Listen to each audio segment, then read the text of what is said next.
Continuamos con la unidad de trabajo 1 de sistemas eléctricos, neumáticos y hidráulicos en su apartado 4. Vemos que se va a tratar sobre todo de la interpretación de los esquemas eléctricos para su posterior montaje. Describimos primero que es fundamental conocer el sistema de montaje para hacer la correcta interpretación del esquema eléctrico de cara a implementarlo, porque esto va a determinar la forma del circuito. Por ejemplo, si tenemos un circuito concreto del mando monoestable múltiple, es decir, dos pulsadores en paralelo accionando pues un receptor, por ejemplo una lámpara, pues el montaje va a ser diferente, o la interpretación del esquema, mejor dicho, va a ser diferente si lo montamos de una manera o de otra. Por ejemplo, si lo montamos supuestamente en una habitación donde hay una pared, hay un techo y demás, bueno, pues entendemos que la canalización irá bajo tubo y se preverán cajas de conexiones, por tanto se pueden realizar empalmes dentro de esas cajas de conexiones, no dentro de los tubos, pero sí dentro de las cajas. Así, por ejemplo, esto podría ser una implementación de ese esquema funcional a esquema multifilar o algo parecido, en el cual vemos los dos pulsadores, uno de cada caja de conexiones, digamos hacia abajo, porque tiene que estar a una altura adecuada para su accionamiento, y de una de las cajas pues sale otro tubo hacia arriba que en realidad iría hacia lo que sería el techo. Entonces vemos que, ¿cómo sería esa implementación? Los conductores deben de ir por los tubos, no se pueden hacer empalmes en los tubos, pero sí que se pueden y se deben hacer empalmes en las cajas de conexiones. Si ese montaje, aunque bueno, no está claro que no es habitual, pero por ejemplo a la hora de hacer prácticas y demás, pues puede darse el caso. Se realiza en tablero, bajo canaleta, una especie de panel de mando, tenemos la circunstancia de que esto va a condicionar la interpretación del esquema de otro modo. Por ejemplo, no se pueden hacer empalmes dentro de las canaletas. Así pues, las conexiones, cuando haya que hacer una derivación de una conexión, pues se hace en los puntos donde hay bornes de conexión, que en este caso son los pulsadores. Es que la interpretación del esquema es completamente diferente. ¿Y cuáles son los montajes más habituales? Pues los montajes más habituales, pues, por ejemplo, el bajo tubo, ya sea empotrado o en montaje superficial, los criterios de implementación del cableado y del esquema son los mismos. Los conductores van bajo un tubo que puede estar, empotrado con montaje superficial, y esos sistemas pues suelen tener cajas de registro, cajas de conexionado, como hemos indicado un poco antes en el ejemplo del esquema que hemos puesto. También pueden ir bajo canaleta fijada a la pared. Entonces, en este caso sí que se pueden realizar empalmes dentro de esa canaleta, porque toda la canaleta es registrable en todo su recorrido. Hay una tapa.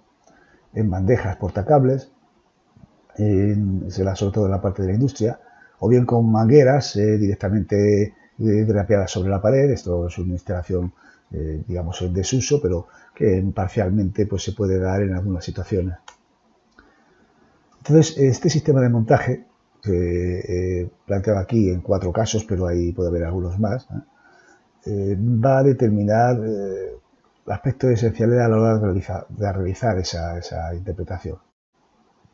Por ejemplo, el proceso de montar la canalización, el proceso de colocar los conductores dentro de la canalización y el proceso de realizar el interconexionado de los elementos según el esquema. Entonces, en este módulo fundamentalmente nos vamos a describir los sistemas de montaje que se emplean en automatismos cableados, aunque las primeras prácticas van a ser de esquemas de mando directo elementales, las haremos sobre tablero y bajo tubo con caja de registro. Una vez pasadas todas las prácticas de esta primera unidad, el resto del curso va a ser en tablero con canaleta, como si estuviéramos montando un armario donde se sitúan más bien, o se ubican los componentes alrededor de canaleta, o la canaleta alrededor de esos componentes, una canaleta normalmente ranurada. El sistema de montaje más frecuente, ya lo he dicho, es el de cuadro de los elementos de producción de mando y control. Por ejemplo, algo parecido a esto. Tenemos aquí un cuadro, lo que he dicho antes, la canaleta, que llevan los cables, elementos de protección, por ejemplo, tenemos aquí, y alimentación, elementos de mando intermedio, y siempre suele haber al final una línea de conexionado, un regletero, un bornero, donde se realizan las conexiones de ese cuadro con el resto de los dispositivos. Aquí, por ejemplo, Si un cuadro estuviera aquí en esta parte, pues vemos que hay distintos dispositivos como elementos de mando, elementos de actuación, motores, bombas. Entonces se pueden realizar detectores, se puede realizar el conexionado de ese cuadro con el resto de los elementos a través de ese bornero inferior. Es algo que también nosotros vamos a aprender en este curso. Realizar un montaje dentro de lo que sería el cuadro y tener un bornero donde toda la conexión exterior al cuadro se realiza a través de con regletas de conexión. Algunas recomendaciones para el montaje. Están basadas en una norma UNE, pero vamos a analizar algunas de ellas. Todas las conexiones deben estar garantizadas contra el aflojamiento accidental. ¿Esto qué quiere decir? Pues que los componentes llevan un sistema para que cuando yo apriete el tornillo del borne, apriete el cable, pero con una arandela tipo Grove, una arandela ovalada, para que evitar que por vibración o por cualquier otra circunstancia la conexión se afloje y produzca un problema, porque una conexión floja siempre es fuente de calor y fuente de problemas muy importantes en el futuro. También hay que tener en cuenta que los medios de conexión, todos los terminales, bornes, etcétera, tienen que ser adecuados para el conductor en cuanto a la sección de los conductores que van a entrar ahí y de la naturaleza de ese conductor, si es hilo o cable o son puntas. Otra norma que tenemos que tener en cuenta es que normalmente no está permitida la conexión de dos o más cables a un mismo borne, a menos que dicho borne esté diseñado para dicha conexión. Normalmente todos los bornes de los terminales están diseñados para que al menos se conecten dos cables. Se recomienda, aunque no es obligatorio, pero es bueno utilizar terminales o punteras, sobre todo cuando los conductores son flexibles, porque los conductores flexibles al apretarlo, bueno, pues se aplastan, cambian un poco su sección o se distribuye de otra forma y entonces el conexionado puede sentirse resentido. Entonces se recomienda el uso de esos terminales o punteras para realizar los montajes. Cuando hablamos de conductores de protección, se quiere decir el conductor de la toma de tierra. Aquí es importante la opción de que no se puede conectar más de un conductor a una conexión. Entonces suele haber para estas menesteres pues pletinas metálicas donde con varias conexiones donde en cada agujero, en cada borne se conecta un conductor. Otra de las cuestiones en montajes de sistemas de automatismos, en cuadros sobre todo, es que los cables tienen que ir identificados con un número en el cual tengamos que todos los terminales que pertenezcan a la misma conexión tengan el mismo número. Aquí, por ejemplo, vemos en este dibujo un ejemplo de 3 contactos, pueden estar situados en un sitio o en otro. Bueno, pues sí, el cable que llega aquí le hemos asignado la conexión, el número 33, quiere decir que todo esto debe de tener el mismo número de conexión. Es la conexión 33. Por eso aquí, si pone 35, pues estaría mal, porque este cable pertenece a esta misma conexión. Entonces, eso sí lo vamos a hacer nosotros en nuestros montajes, que va a ser etiquetar mediante anillas pues un número para cada conexión. Y entonces todos los cables que pertenecen a la misma conexión llevarán el mismo número. Entonces aquí tiene el 34 y aquí el 34, porque también pertenece a la misma conexión. Aquí lo que no podemos poner son 2 números, ¿vale? Y tampoco pueden ser diferentes los números, como hemos dicho antes. Normalmente hay un código de colores para los conductores en los montajes que se deben de utilizar obligatoriamente. Aquí tenemos un poco una tabla donde se especifica el color adecuado para cada conductor. Por ejemplo, para el neutro siempre debemos de saber que es el azul claro, el neutro de potencia. Lo mismo que los conductores activos de potencia, pues normalmente tanto corriente alterna como corriente continua son negros. Y luego tenemos que los cables de mando, según sean un circuito, el mando sea en corriente alterna o en corriente continua, pues será el color rojo para circuitos de mando de corriente alterna y el color azul oscuro para circuitos de mando en corriente continua. Estas son las variantes para todo lo que tiene que ver con el circuito de mando. Ya aprenderemos un poco a diferenciar lo que es el circuito de mando del circuito de potencia más adelante. También se emplea a veces el color naranja cuando se trata de cables que vienen desde otra parte, desde una fuente diferente a la que alimenta el propio cuadro, para alertarnos de que ese cable, aunque nosotros quitemos corriente de ese cuadro, puede traer corriente de otra parte. Y cuando un cuadro se conecta con otros dispositivos que a su vez tienen una fuente de energía externa, pues ese cable puede traer corriente. Aunque nosotros en nuestro cuadro, para realizar una labor de mantenimiento, desconectemos los elementos de protección para trabajar con seguridad, es posible que algún cable naranja que nos llegue tenga corriente, por eso se deben de distinguir. Y finalmente el color amarillo-verde para los conductores de protección o conductor de tierra, que dice que es un cable que tiene 2 colores. El mismo cable tiene color amarillo y verde. Ya veremos en otros momentos, en otros entornos, cuáles son los conductores de protección o de toma de tierra.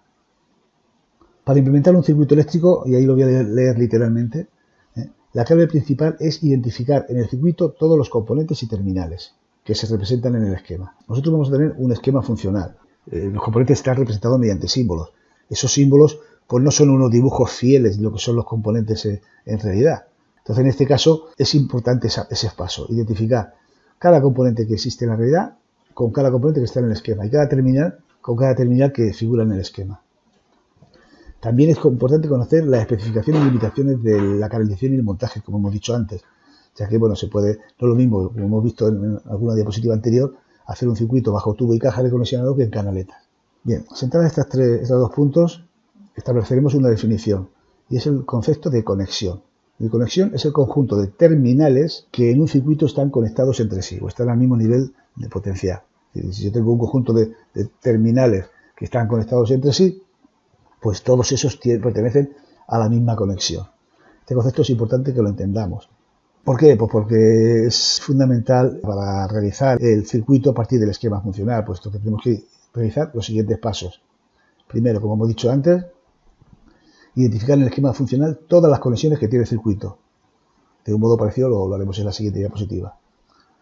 Identificar ahora en el montaje todos los componentes y sus terminales, haciéndolos corresponder con los del esquema funcional. Es decir, primero identificamos en el esquema funcional todas las conexiones y luego nos vamos al montaje y tenemos que identificar todos los componentes y los terminales que vamos a utilizar de conexión, haciéndolos corresponder cada componente y cada terminal con el circuito en cuestión. Y por último, a la hora de realizar el conexionado, el circuito, pues si vamos montando el circuito, realizando las conexiones una a una. Es decir, en montaje en cuadro, sobre todo, es importante no realizar una conexión, o sea, no pasar a realizar otra conexión si no se ha terminado la conexión que hemos iniciado antes. Porque si no, nos podemos quedar en un terminal que nos quede suelto y nos cueste el trabajo identificar. Entonces, aunque esto podría no hacerse así, pero yo lo recomiendo. Primero, si nos ponemos a hacer una conexión y en esa conexión hay implícitos 5 terminales de distintos componentes, pues conectarlos todos esos entre sí, antes de analizar otra conexión del circuito. Y esto lo vamos a ver con un ejemplo de un circuito que a nosotros nos puede sonar a chino ahora mismo. Este es el esquema funcional. Pues bien, aunque no conozcamos los componentes y cómo funciona este circuito, pues yo os voy a orientar un poco, ¿eh? Por ejemplo, esto resulta que es un componente que tiene 4 terminales. Vemos que es un componente de protección. Esto forma parte de otro componente que tiene 3 terminales, del cual vamos a utilizar solamente 2. Este es otro componente de accionamiento manual, un pulsador normalmente cerrado, que ya sí que hemos visto algo parecido, que tiene 2 terminales. En fin, este es un pulsador abierto. Esto es un contacto, es que tiene un nombre, ¿no? KM1. Bueno, pues esto es un contacto que pertenece a un componente que hemos llamado KM1. Entonces, todo lo que aparece aquí con la letra KM1 pertenece al mismo componente, ¿veis? Este es también de ese componente KM1, este también es de componente KM1 y este también es de componente KM1. Son 3 elementos que tiene cada uno 2 terminales y que pertenecen al mismo componente. Entonces, la cosa, veis que se puede complicar. Nosotros empezaremos con esquemas más sencillos, desde luego, pero lo que quiero mostraros es un ejemplo de los 3 pasos que he dicho antes. Lo mismo tenemos aquí el KM2, que tiene este elemento y este elemento, y el KM3, que tiene también estos 3 elementos, este de aquí y este de aquí. En realidad, bueno, pues puedo adelantaros que son contactores que tienen las bobinas, 3 bobinas, y tienen contactos temporizados y no temporizados. Bueno, puede sonaros a chino todavía a alguno de vosotros esto, pero en cualquier caso, lo que yo sí que quiero haceros ver es que son elementos que tiene cada uno 2 terminales, y algunos de estos elementos pertenecen en conjunto al mismo componente. Esto es un piloto, una lámpara. Bueno, pues es un esquema. No vamos a entrar en el funcionamiento. La idea es ver que están conectados de distinta forma.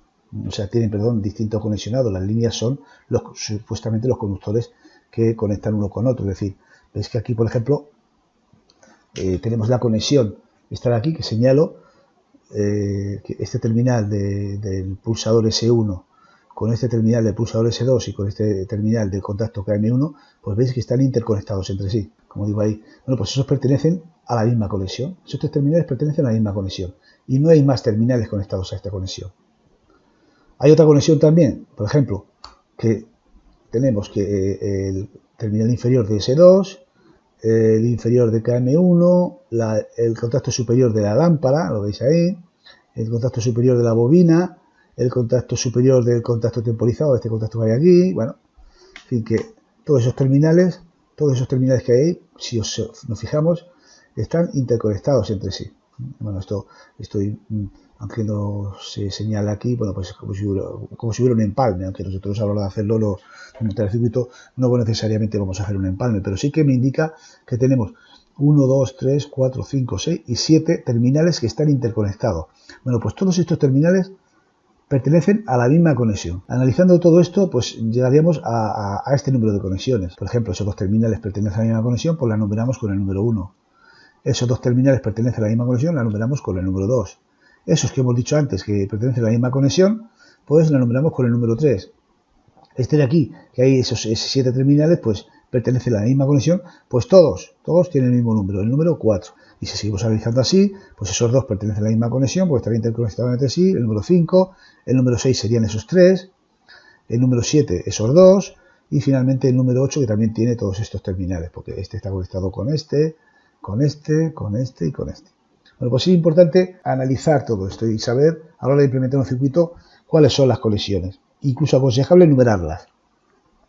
Numerarlas como luego también se numeran en los cuadros a la hora de montarlos. Se numeran todos los terminales que pertenecen a la misma conexión con el mismo número.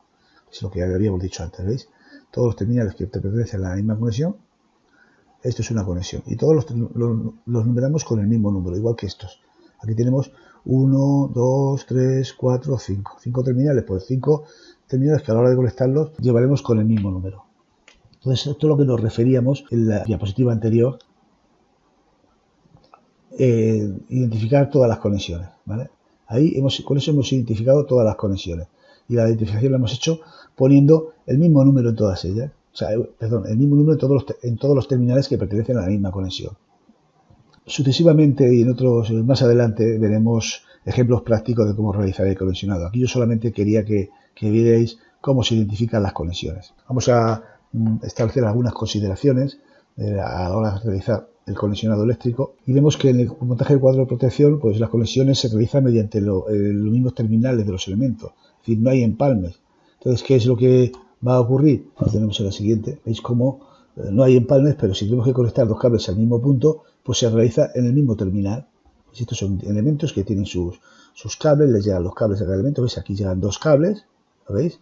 Bueno, pues como están conectados, en lugar de hacer un empalme donde sea aquí dentro de la canaleta, que no se puede hacer, no se vende hacerlo en empalme, pues llega un cable aquí y de ahí sale otro para ir a otro lugar. Entonces el empalme se hace en los mismos terminales de los elementos. Y luego la conexión del cuadro con los dispositivos exteriores se realizará a través del bornero, como he comentado antes. Veis aquí un dibujo de lo que podría ser un cuadro parecido a este, donde tiene en líneas pues elementos de protección, elementos de mando intermedio y finalmente tiene aquí el regletero o el bornero de conexión. Bueno, pues todo lo que esté fuera del cuadro, como por ejemplo pueden ser los pulsadores, detectores, actuadores, motores, todo lo que esté fuera del cuadro se conecta a través del bornero y el regletero. Saldrían de aquí los cables hacia lo que sería el exterior del cuadro. Finalmente vamos a ver cuáles serían las técnicas de verificación. ¿Qué tenemos que hacer para verificar nuestras instalaciones? ¿Qué pasos hay que hacer una vez que tenemos hecho el montaje? Saber cómo funciona y hacer una comprobación, una serie de pruebas que garanticen el correcto montaje de ese circuito, ese sistema. Entonces vamos a suponer que se trata de una primera comprobación, es decir, hemos terminado de hacer el montaje y vamos a hacer la comprobación, que es algo parecido quizá a lo que tengamos que hacer cuando en el taller hagamos nuestros montajes y queramos realizar la prueba. Entonces vamos a seguir el siguiente protocolo. Podemos establecer un protocolo parecido al que vamos a ver ahora. Por ejemplo, hay que evitar en lo posible un arranque imprevisto o un arranque intempestivo. Por lo tanto, lo primero que hay que hacer antes de conectar el elemento al cuadro y de meter corriente de la parte exterior es poner todos los elementos de protección y mando del cuadro en reposo, para que a la hora de enchufar el cuadro, a la hora de meter corriente a la instalación, no se ponga a funcionar de golpe y establecemos un estado de funcionamiento para el cual a lo mejor no estamos previstos. Para ello también hay que asegurarse que la línea de alimentación al cuadro esté sin tensión también. Es decir, nosotros vamos a atornillar los cables a nuestro cuadro, los cables de entrada de corriente, pues también lógicamente tiene que estar sin tensión porque podemos tener graves problemas. Una vez que conectamos la línea de alimentación al cuadro, a través del bornero también, por supuesto, alimentaremos este y activaremos los elementos de protección del sistema. Es decir, alimentamos le damos corriente a la línea con la cual hemos alimentado el cuadro y luego activamos los elementos de protección que tengamos en nuestro propio cuadro. Y a partir de ahí se realizan las comprobaciones. Aquí no podemos concretar porque son comprobaciones específicas de cada sistema. Entonces, lo que sí que es importante es hacer todas las pruebas posibles, es decir, diseñar una batería de pruebas que propicien todos los estados posibles de funcionamiento, los normales y los no normales incluso. Es decir, tenemos que comprobar todo, por si algún estado no habitual o que no está previsto puede ocasionar algún problema. Dentro de las técnicas de verificación a la hora de comprobar una instalación, pues tenemos también que utilizar a veces aparatos de medida y comprobación. Por ejemplo, en las tomas de corriente no hay una comprobación visual que se pueda hacer si no tenemos un aparato de medida que nos indique que ahí llega alimentación eléctrica, una toma de tensión. O si queremos comprobar que una máquina está funcionando a un régimen normal, pues nos interesará también saber si consume la corriente adecuada. Entonces, para eso tenemos que utilizar elementos de medida. Los elementos de medida van a establecerse sobre todo para medir tres magnitudes fundamentales en un circuito. La tensión, que se mide en voltios, la intensidad, que se mide en amperios, y la resistencia. La intensidad es el más crítico de todos los tipos de medida, porque, entre otras cosas, aparte de que tiene que hacer otra serie de maniobras más complejas, requiere que el cuadro esté alimentando una carga, es decir, que el sistema esté funcionando. Para medir tensión no hace falta que el sistema esté funcionando, porque podemos saber si llega tensión a determinado punto y a lo mejor el motor que tenemos conectado no hace falta que esté en funcionamiento, no siempre al menos, pero si queremos medir corriente pues o intensidad de corriente eléctrica, pues sí. Al contrario, si lo que queremos medir es resistencia, para nada tiene que estar funcionando, ni siquiera tenemos que tener alimentación, porque podríamos tener un deterioro del aparato de medida. Empezamos como la medida de tensión. Hay que decir que en el módulo de sistemas de potencia esto se va a especificar con mayor detalle o con un detalle parecido, porque realmente ahí es donde vamos a realizar medidas más precisas para analizar circuitos. Aquí básicamente se trata de verificar normalmente si un circuito funciona o no funciona, funciona correctamente o no funciona correctamente. No se trata de analizar de manera rigurosa o minuciosa, por así decirlo, el circuito en sí. Entonces, bueno, para estas técnicas de verificación de las que nos estamos refiriendo, vamos a ver cómo sería la medida de tensión. Bueno, lo pongo así aquí sobre un circuito donde, bueno, no hay ni siquiera elementos de mando, o sea que aquí veis que la cosa no está... Me centro sobre todo en los aparatos de medida. Aquí hago un dibujo de los aparatos de medida, un dibujo no normalizado, pero sí es un dibujo donde se ve cómo habría de conectar el aparato de medida para medir la tensión en determinado punto. Entonces, primero, para la hora de medir tensión, lógicamente, lo que decimos aquí, el aparato tiene que estar sometido a tensión, lógicamente tiene que estar en funcionamiento. En este caso, si quiero medir la tensión que hay en los receptores. Entonces, una vez que está alimentado el circuito para medir tensión, pues es muy fácil medir tensión, porque bueno, no tenemos que manipular el circuito para nada, simplemente tengo que coger mi aparato de medida, que en este caso es un voltímetro, y tenemos que conectar cada terminal de ese aparato de medida a cada terminal del elemento cuya tensión queremos medir. Yo quiero medir la tensión que hay en esta lámpara, pues tengo que poner un terminal en un borne de esta lámpara y otro terminal en otro borne de esta lámpara. ¿Y quiero medir la tensión que hay en esta lámpara? Pues igual, un terminal en un borne de la lámpara 2 y otro terminal en el otro borne de la lámpara 2. El voltímetro, normalmente, bueno, nosotros lo que vamos a utilizar va a ser un polímetro. Un polímetro ya se verá en otro entorno, lo que realmente es un aparato que puede servir para realizar varias medidas. Yo puedo configurarlo como voltímetro, como amperímetro y como ohmmetro, como tal. Entonces lo que hay que hacer primero es configurar el aparato como voltímetro y después hacer estas operaciones. Para medir la intensidad, bueno, pues he dicho que es la más crítica, y en este caso lo que hay que hacer es de algún modo configurar el aparato como amperímetro y después hacer estas operaciones. Primero, el elemento cuya intensidad queramos medir, lógicamente tiene que estar sometido a tensión, aunque primero, como tenemos que manipular el circuito, hay que hacer algo que diremos después. Pero una vez que esté sometido a tensión, hay que elegir el campo adecuado y conectaremos el polímetro en serie con el componente cuya intensidad queremos medir. Es decir, hacemos en realidad estos 5 pasos. Primero, quitamos la alimentación. Supongamos que el circuito es una pila, bueno, una fuente de alimentación, la que sea, y un receptor. Y queremos medir la intensidad que pasa por ese receptor. Bueno, pues lo primero hay que hacer es quitar la alimentación. ¿Por qué? Porque el circuito hay que manipularlo, porque fijaros, ves bien que aquí el circuito pasa la corriente a través del aparato, está abierto. Entonces, quitamos alimentación, luego identificamos el conductor por donde circula la intensidad. Aquí es fácil, pero en circuitos más complejos, donde hay varios receptores conectados en serie, en paralelo, distintas conexiones, pues a veces es difícil ver cuál es el conductor por el que circula la intensidad que yo quiero medir.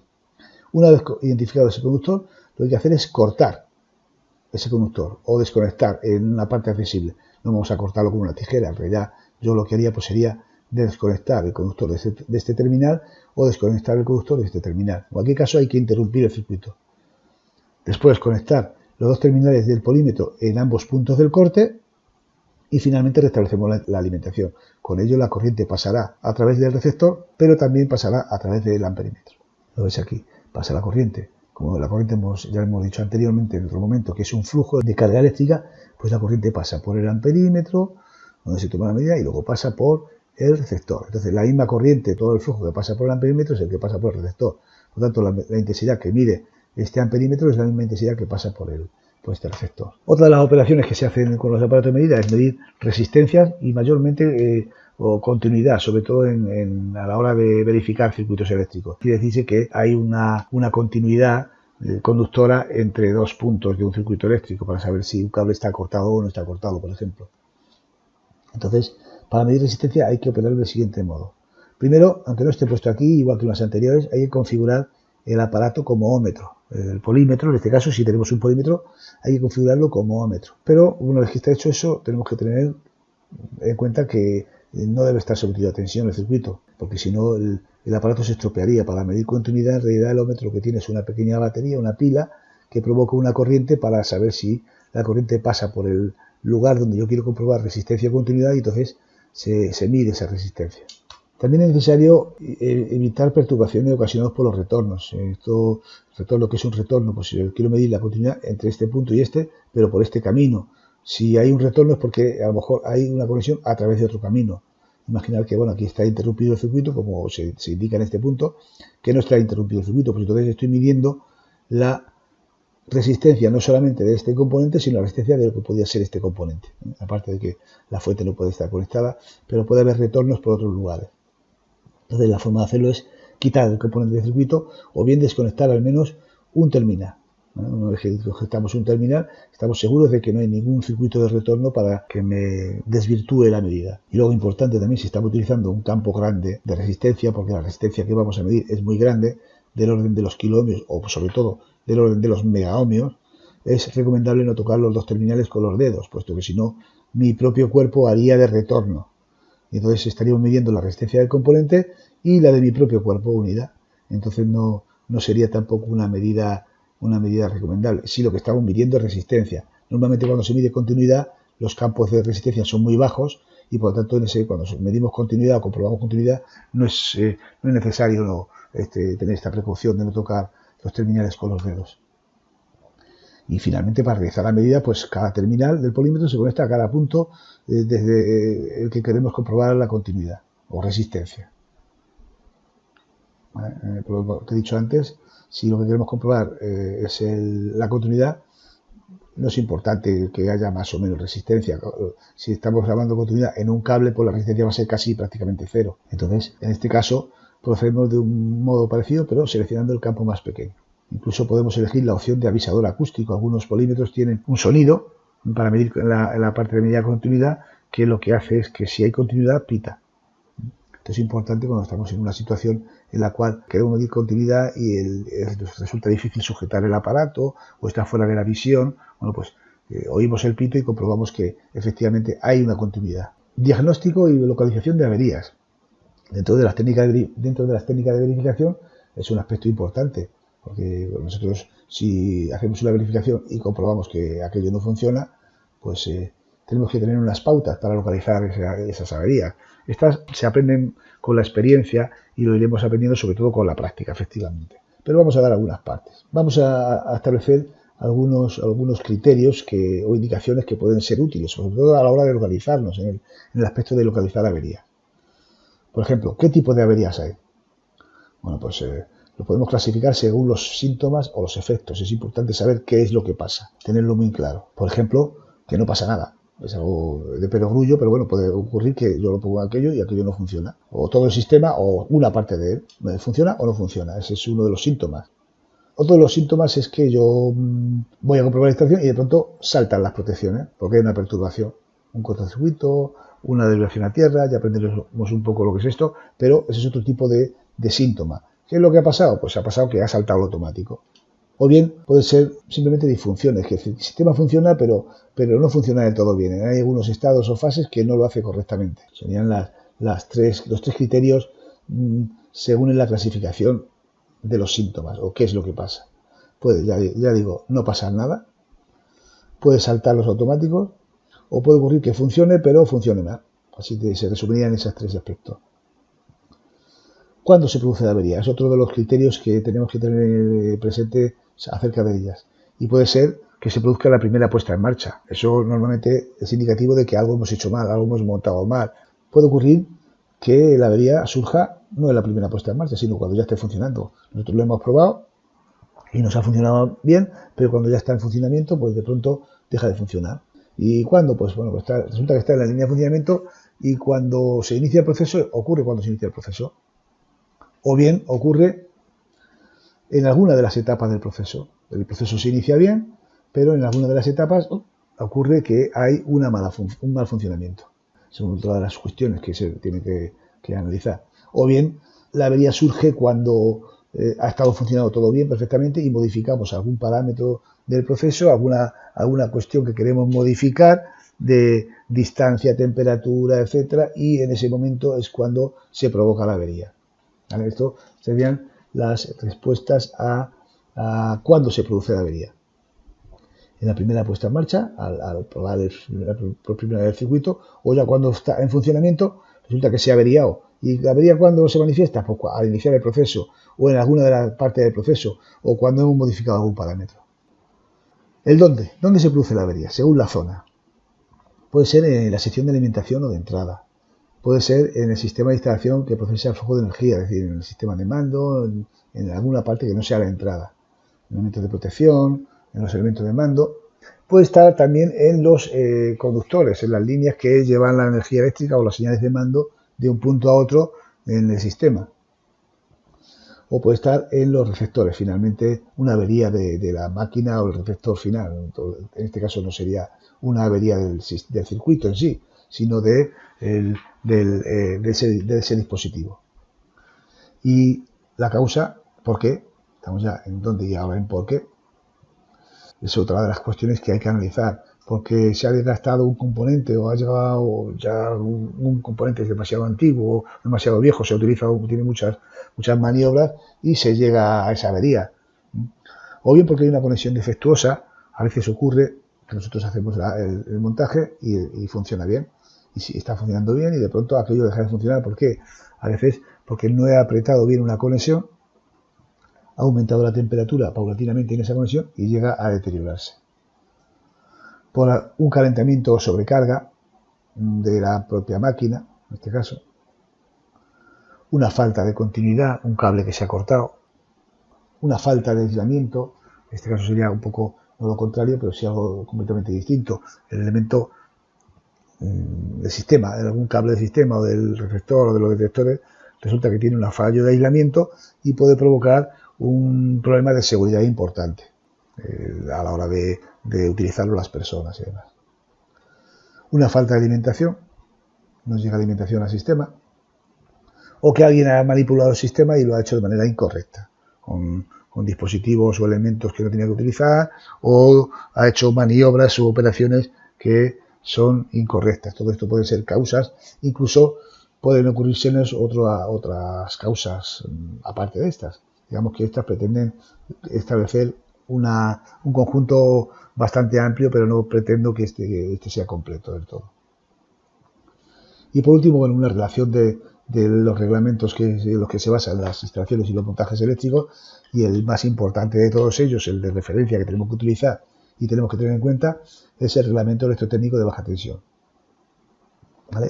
Es una ley, realmente es una ley que tiene un articulado, pero ese articulado se extiende con una serie de instrucciones técnicas que es digamos, la parte fundamental que nosotros tenemos que contemplar. En esas instrucciones técnicas se especifican básicamente lo que digo ahí, los requisitos técnicos de distintos entornos, distintos tipos de instalaciones, componentes, sistemas de montaje, etcétera. Y siempre que tengamos que hacer un montaje, una instalación eléctrica o un sistema automático, pues tenemos que remitirnos a este reglamento y hacerlo todo según la normativa en la que se basa este reglamento. Aparte del reglamento, que realmente es algo muy específico, pues están lo que serían las normas UNE.